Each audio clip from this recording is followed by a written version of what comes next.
Hey everybody, it's James here from Curry Aquatics, and if you want to learn how to turn a normal glass jar into something like this, well, stay tuned. I'm about to teach you how.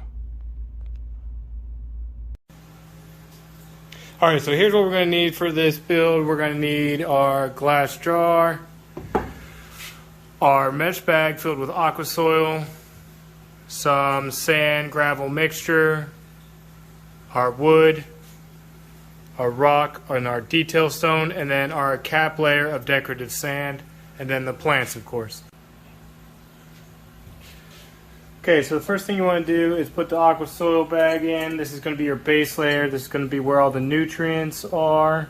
And the reason why I have it in a mesh bag is because that this is not going to be a long-term scape, and we'll be able to do it multiple times in different varieties of plants and stuff like that. So this way, this aqua soil that is actually kind of expensive, we can keep using over and over and over again, and it will feed our plants and everything like that.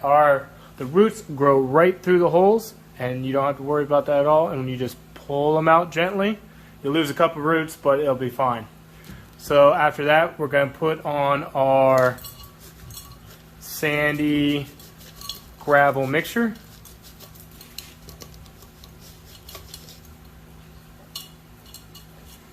And what you want to do is you want to build up some height here in the back. So my focal point is going to be here in the front. I'll show you here in just a sec, but you want to build up a height towards the back.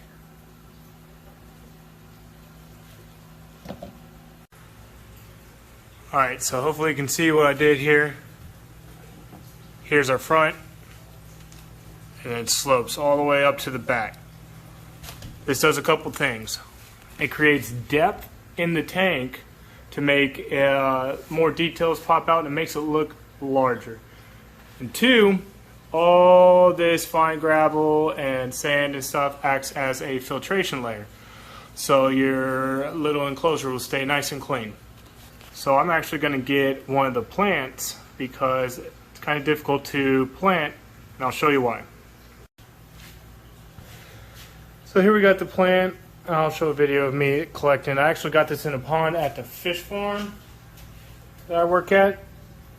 But you see, this is a big mass of roots right here, and I feel like after I've got all the decoration, sand in, and the detailed stone, that it would end up just tearing up everything if I tried to plant it.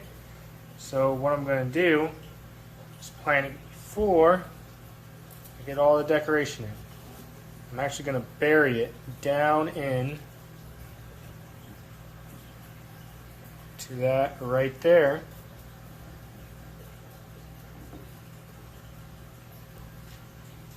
And I should lock it in real nice for the next phase. Next phase, we're going to do some hardscaping. Okay, so when I do the hardscape, I usually go with the stone first, and since this is such a small tank, that size really matters. And what you're looking for is a really fine, small details, and not big, massive hardscape. So I'm just going to play around with this rock, kind of off-center it, take a step back and look. Figure out where I want to put it, and include our wood.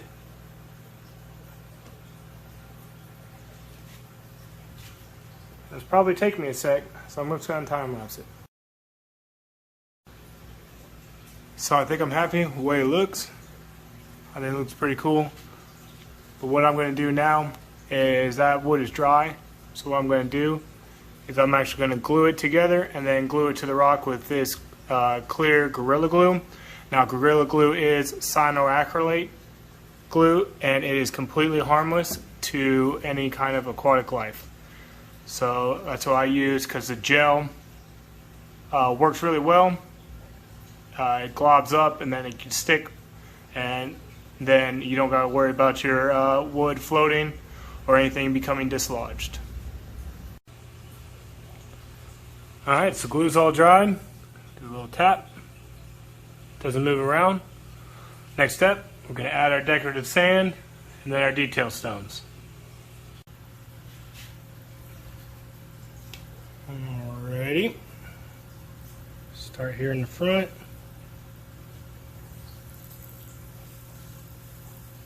Just pour it all in. Don't worry about making it look pretty once we're done.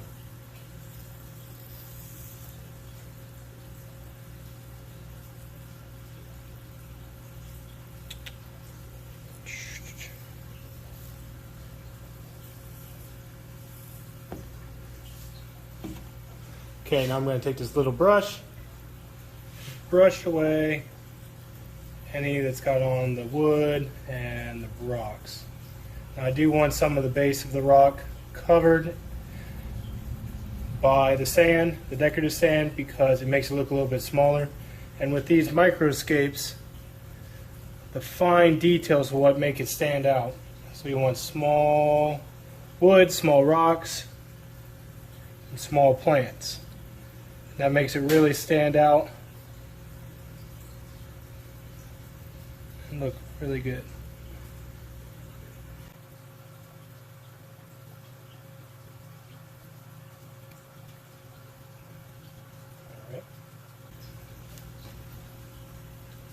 All right. All right, now it's time to add our detail stones. You want them to kind of match the other stone that you have in there, and this was the closest I could find. It's like a gray, and it turns like a dark gray once it gets wet. But what you'll do is you'll take them, and you'll come close up to the hardscape, and then you'll just let it fall. All around the hardscape.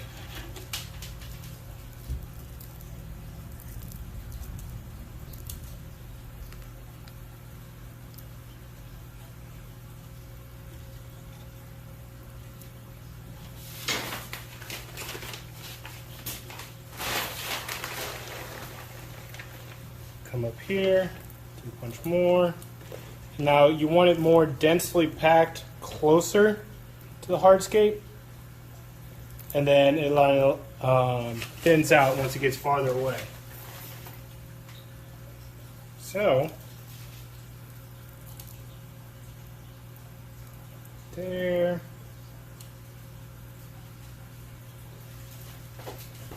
There. Let's take a closer look. So it kind of has it more densely packed closer to the main stone, and then kind of tapers off once you get farther out. But now it's time to start planting.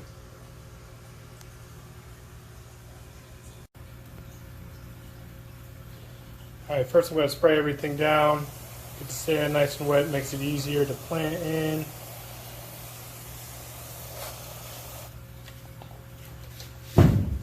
And then what we're going to start off with first is our larger dwarf Sagittarius.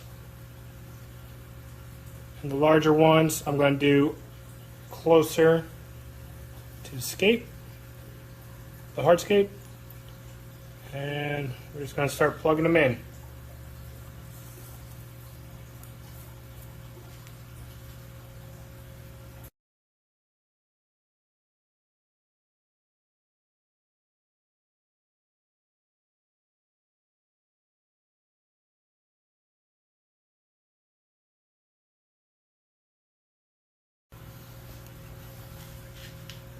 Alright, the dwarf Sagittarius is all planted. I'm just going to spray it down real quick.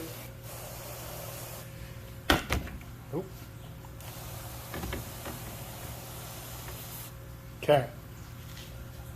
Next, we're actually going to plant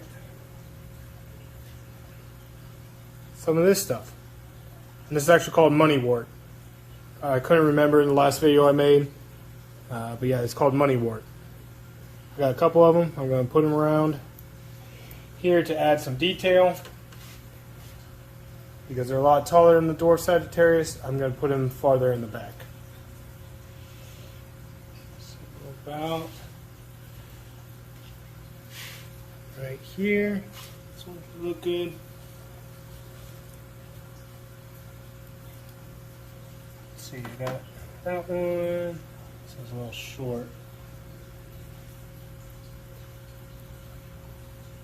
Got this little guy right here. I have another taller one. Here's one with good roots. Okay. So rule of thumb when aquascaping, if you're going to do something to one side, you should do it to the other side as well. So if you're putting one species of plant on one side, you should definitely put some on the other side. And it doesn't have to be the exact amount. Yeah. So next I'm actually going to put some of this Lowigia. This is the Lowigia narrow leaf. And this is a nice little red hue to it. So I'm going to put it right here. It's a little good little contrast of color. Got one right there. Let's see if I can get this one back here. And I got this little tiny one. I'm going to plant that right here. That's a good spot. Do I have any more? I have one more little tiny one. Put that right there. Okay. And so I actually have some of this, what's it called? Pennywort. I don't know why they call it named after money. I guess because it looks like a penny. I pulled this from a pond. So, let's see here. Where should we put it?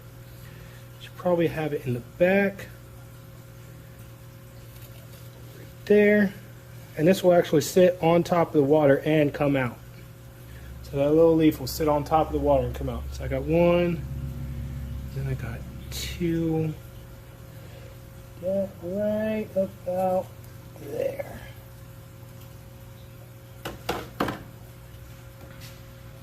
Okay, planting's all done.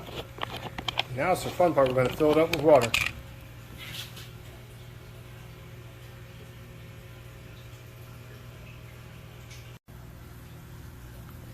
Now when you're filling up a freshly aquascape tank, you're going to want to put down a paper towel or something and go really slow. That way you don't mess up all the hard work you just did. Start filling up really slow.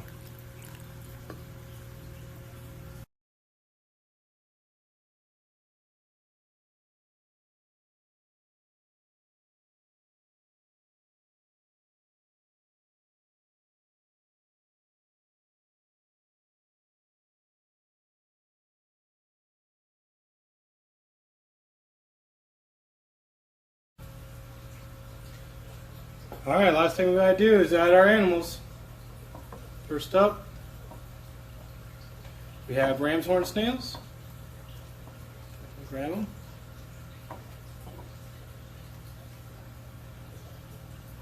Three little ram's horn snails. And these guys will make sure the tank stays nice and clean. Then, our last little critter is a blue dream neocardina shrimp, if I can grab it. That's one of the calls. So it doesn't look like a typical blue dream shrimp, so it's not going to be sold as a blue dream shrimp. Alright, here we go.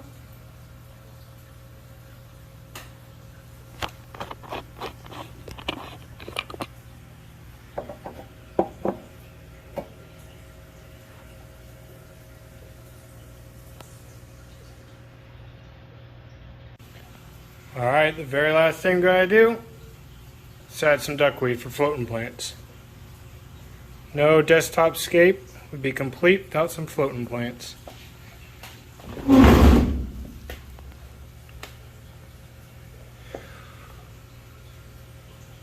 So the snails and the single shrimp in there will keep this nice and clean.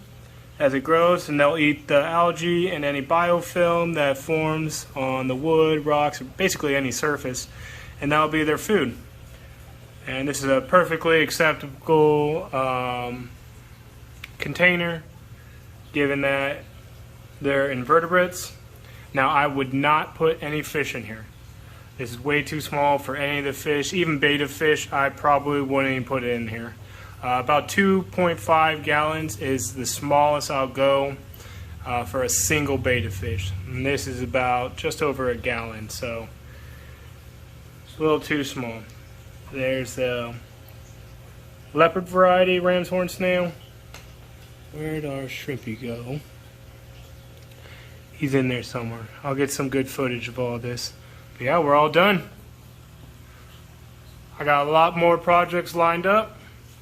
And if you want to learn more about taking care of aquariums, how to take care of fish and design aquariums and little scapes like this, like and subscribe.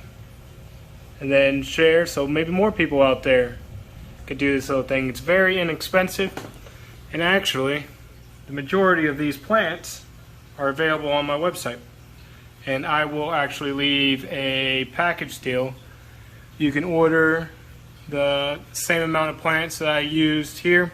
Now for the moneywort and the Loegia back there, you'll get a much larger portion when you order. These are just little trimmings that I pulled off, and that's all I needed to use. So you could use it for multiple scapes this size and stuff. So you could get the dwarf Sagittarius, the moneywort, the duckweed, and now this is, I'll put the name up. I figured it out. But I'm not selling this. This is just a weed that I pulled from a pond. It's a type of grass. But yeah, tell me what you guys think. Well, while I was carrying it over from my fish studio, I saw this cool little air plant on my tree, and I was like, oh, that'll look cool in there. So I added that. But so for the lighting, this is just one of those cheap little clip on the desk lamps from Amazon. I think it was like $12. You can look them up. And they'll provide all the lighting they needed for these specific plants. These are all really slow growing plants for the most part, except for duckweed. If you know about duckweed, this thing will be full soon. But all the plants will filter out any kind of waste that is produced by our little shrimp friend there and the snails. And any waste that they produce will go to growth for the plants. So what I'm going to be doing though is about a 50% water change every day for the next week. And then after that, it's pretty much well established and it could just be topped up. I'll keep you guys, keep posting updates. And I got a lot more projects coming up. So yeah, till next time.